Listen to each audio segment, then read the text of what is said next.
प्रिय विद्यार्थियों, ऑनलाइन कक्षा में पुनः स्वागत है। मैं रामचंद्र आप लोगों की सेवा में पुनः हाजिर। सभी को प्यार भरा नमस्कार। आप लोग हमसे जुड़े रहें और ऑनलाइन कक्षाओं का बेहतरीन तरीके से आनंद उठाते रहें। तो आज हम पढ़ेंगे कृषि अर्थशास्त्र कक्षा 12। तो उसमें अध्याय रहेगा आज का कि अर्थशास्त्र के अध्ययन से क्या लाभ हैं। तो हेडिंग डालेंगे अर्थशास्त्र के अध्ययन से लाभ। तो यहाँ पर सबसे पहले है सैद्धांतिक लाभ। अर्थशास्त्र के अध्ययन के सैद्धांतिक लाभ। अर्थशास्त्र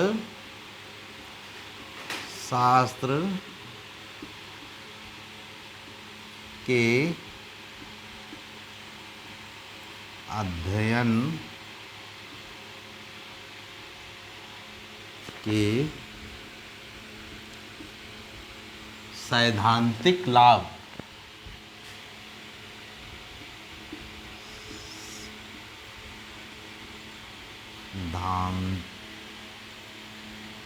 सैद्धांतिक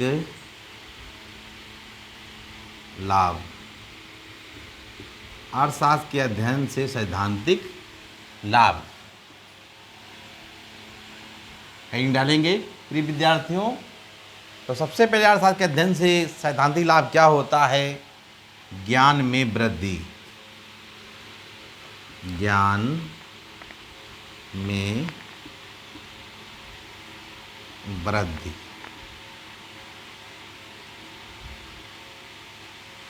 अर्थशास्त्र के अध्ययन करने से ज्ञान में वृद्धि होती है। क्यों? क्योंकि अर्थशास्त्र में तर्क की प्रधानता होती है। जैसे कहा जाए कि व्यक्ति अगर गरीब है तो गरीब क्यों है?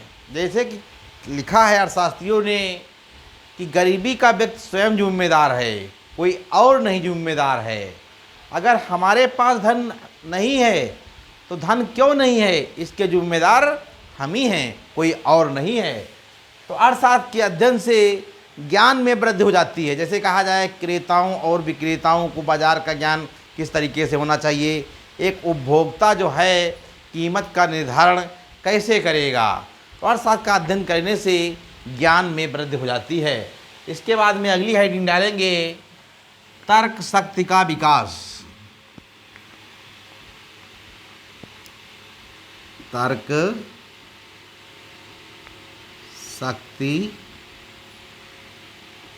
का विकास। अर्थशास्त्र का अध्ययन करने से तर्क शक्ति में विकास होता है। यानी कहने का मतलब है तो कैसे है। जैसे कहा जाए उत्पादन की विधियां हैं तो कौन सी हैं, और उन विधियों से धन कैसे नहीं आएगा, अवश्य आएगा। जैसे कहा जाए श्रम, तो श्रम जो है कौन करेगा? श्रमिक करेगा, और जब श्रमिक श्रम करेगा तो धन अवश्य मिलेगा, क्यों नहीं मिलेगा। तो अर्थशास्त्र में तर्क की प्रधानता होती है। फिर इसके बाद में है चुनाव योग्यता में वृद्धि।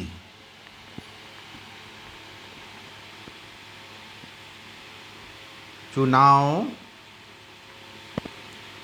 योग्यता में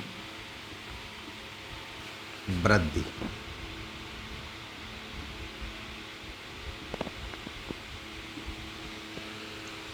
अर्थशास्त्र का अध्ययन करने से चुनाव योग्यता में वृद्धि होती है। यानी वस्तुओं का चुनाव हम करें तो कैसे करें।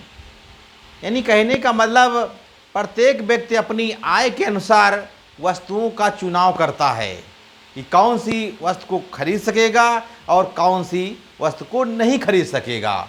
ये उसकी आय पर निर्भर करता है।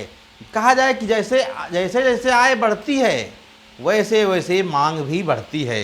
तो आय के अनुसार मांग बढ़ती है, अगर आय घटती है तो मांग भी घटती है। तो अर्थशास्त्र के अध्ययन से चुनाव की योग्यता में वृद्धि होती है। फिर इसके बाद में है वैज्ञानिक दृष्टिकोण।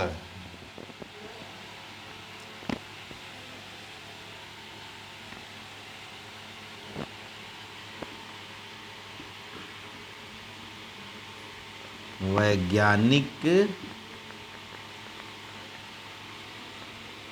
दृष्टिकोण।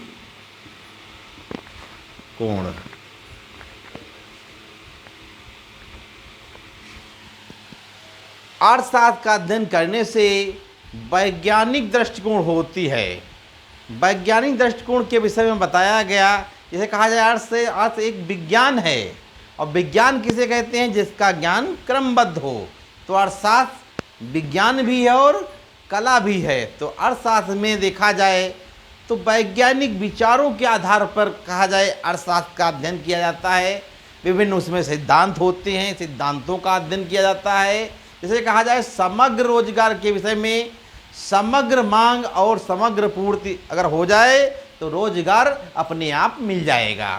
तो ये था कि अर्थशास्त्र के अध्ययन से सैद्धांतिक लाभ, इसके बाद में अर्थशास्त्र के अध्ययन से व्यवहारिक लाभ।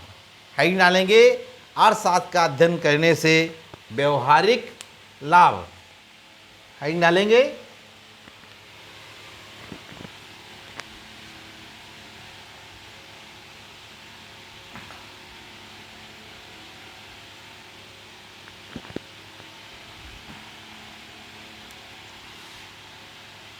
अर्थशास्त्र का अध्ययन करने से व्यवहारिक लाभ।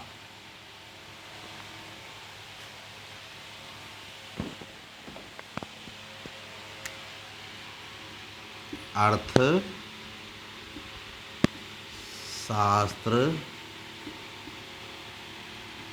का अध्ययन करने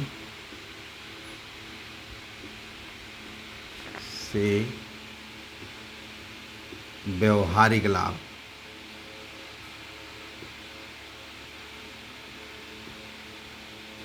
व्यवहारिक लाभ। अर्थशास्त्र का अध्ययन करने से व्यवहारिक लाभ जानेंगे कि व्यवहारिक लाभ कौन कौन से होते हैं। अर्थशास्त्र का अध्ययन करने से व्यवहारिक लाभ कौन कौन से होते हैं, इसके बारे में जानेंगे। तो व्यवहारिक लाभ में हेडिंग डालेंगे ग्राहक स्वामियों तथा उपभोक्ताओं को लाभ। नंबर 1 ग्राहक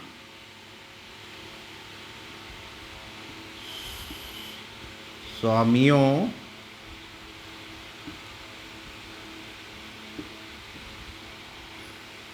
तथा उपभोक्ताओं को लाभ।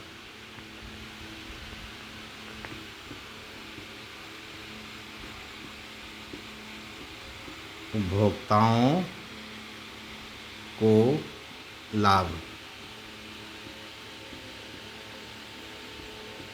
अर्थशास्त्र का अध्ययन करने से ग्राहक स्वामियों तथा उपभोक्ताओं को लाभ होता है। एक ग्राहक स्वामी जो है जैसे कहा जाए बजट बनाता है और अपने आय के अनुसार वो बजट बनाता है और बजट उसका सफल बजट होता है। देखा जाए तो ग्राहक स्वामी एक बजट बना लेता है। इसके अलावा उपभोक्ताओं को लाभ क्या होता है कि उपभोक्ताओं के विषय में कहा जाए तो पूंजीवादी अर्थव्यवस्था में उपभोक्ता ही सम्राट होता है और उपभोक्ताओं की रुचि के अनुसार उत्पादक वस्तुओं का उत्पादन करवाते हैं। तो अर्थशास्त्र के अध्ययन से ग्राहक स्वामियों तथा उपभोक्ताओं को लाभ होता है। फिर इसके बाद में है उत्पादकों तथा व्यापारियों को लाभ। उत्पादकों तथा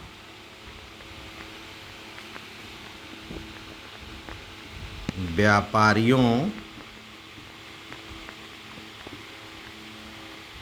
को लाभ। अर्थशास्त्र का अध्ययन करने से उत्पादकों तथा व्यापारियों को लाभ होता है। उत्पादक किसे कहते हैं? जो वस्तुओं का निर्माण करवाते हैं उसे क्या कहेंगे? उत्पादक कहेंगे। और व्यापारियों को लाभ होता क्या होता है? व्यापारी जैसे विषय में कहा जाए कि किस प्रकार से आयात और निर्यात, जैसे कहा जाए व्यापार के दो पहलू होते हैं, आयात और निर्यात। तो आयात निर्यात से क्या लाभ होगा, तो अर्थशास्त्र का अध्ययन करने से उत्पादकों और व्यापारियों को लाभ होता है। इसके बाद में है फिर कृषकों को लाभ। कृषकों को लाभ। अर्थशास्त्र का अध्ययन करने से कृषकों को लाभ होता है। एक किसान को जैसे बाजार का उचित मूल्य मिलना ही चाहिए, अपनी फसल का उचित मूल्य मिलना ही चाहिए। तो किसानों के विषय में कहा गया, उचित मूल्य के विषय में, कि किसानों के दोनों हाथ हल की मुठिया पर होने चाहिए और नेत्र बाजार की ओर होने चाहिए, तभी किसानों को फसल का उचित लाभ मिल सकेगा। तो किसानों को जैसे कहा जाए वित्त की व्यवस्था की ज़रूरत पड़ती है, वित्त कहाँ से प्राप्त करेंगे, तो अर्थशास्त्र का अध्ययन करने से किसानों को लाभ हो जाता है। इसके बाद में है फिर राजनीतिज्ञों को लाभ। चौथी हेडिंग डालेंगे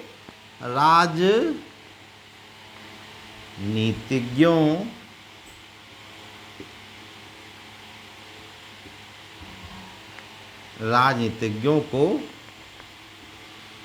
लाभ। अर्थशास्त्र का अध्ययन करने से राजनीतिज्ञों को लाभ होता है। जैसे कहा जाए कि राजनीति के विषय में जैसे देखा जाए, सरकार जो है ऐसी कौन सी वस्तुओं का उत्पादन करवाए जिसे समाज को लाभ हो, उसके टैक्स के विषय में क्या व्यवस्था होनी चाहिए कि किस प्रकार से जनता सरकार से खुश हो सके। तो एक अच्छी राजनीति के विषय में अगर देखा जाए तो अर्थशास्त्र का अगर ज्ञान है तो बढ़िया राजनीति देश में होगी। अगर राजनीति बढ़िया होगी तो देश संपन्न होगा। उपभोक्ताओं की रुचि के अनुसार देश का विकास हो सकेगा और उपभोक्ता कैसे रहेंगे, प्रसन्न रहेंगे, उन्हें फिर किसी प्रकार की कोई दिक्कत नहीं होगी।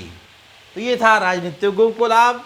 तो प्रिय विद्यार्थियों, आज आप लोगों ने जाना कृषि अर्थशास्त्र में अर्थशास्त्र के अध्ययन से क्या लाभ हैं, यानी पढ़ने से क्या लाभ हैं, तो उसका सैद्धांतिक लाभ को जाना और व्यवहारिक लाभ को जाना।